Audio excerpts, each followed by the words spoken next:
So after making a bit of an attempt to talk about a little bit of Super Sentai stuff, I decided, we're going to go back to talking about Kamen Rider. That's my bread and butter. But I've had this idea for a unique Kamen Rider gimmick that I would use in a series that I would write, or maybe Toei could use in the future. Toei, if you're listening, I got your $1 million idea right here. I'm just saying. I mean, but jokes aside, I've had this idea sitting on it for a while now about my own idea for what a new Kamen Rider gimmick could be. Not exactly for Kamen Rider Myth, the next Reiwa series to come out, but maybe something in the future, or maybe for a side project or some sort of movie, whatever they want to do in the future, or maybe even for the animated series that they're going to be producing sometime soon.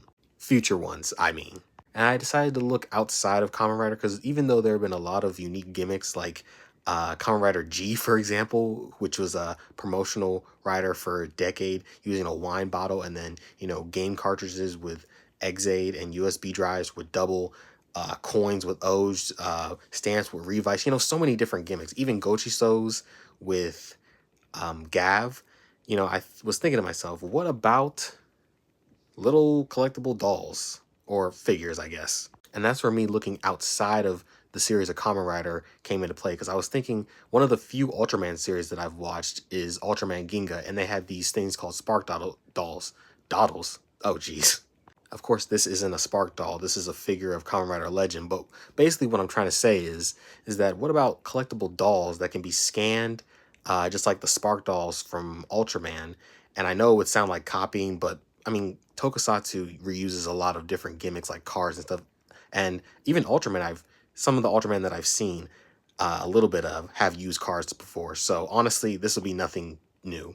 What I'm saying is that each doll could represent a different form, the different riders' forms, the upgrade form, super form, final form, what have you, extra forms, whatever you want. Because while they have these really cool dolls, and I really like the look of them, and maybe they're not the most detailed based on the back, but I think they could really do something with these, or maybe make like minifigures, kind of like this Ichigo one right here. It wouldn't give too much of the form's look away, and it'd honestly be really cool to collect. It's small enough, and I don't think it's really outlandish to have something like this in a television show about, collectible gimmicks made from evil organizations, and the heroes are trying to use these evil powers to save the world. I mean, that's what Kamen Rider has been for the longest time. However you want to figure out the functionality, I think they would work pretty similarly to the Spark dolls from Ultraman Ginga, and I believe X also uses them. But let me know what you guys think. Do you guys think this is an interesting idea for a unique Kamen Rider gimmick? Do you think we should just go back to using cars for like the 10 billionth time? Let me know.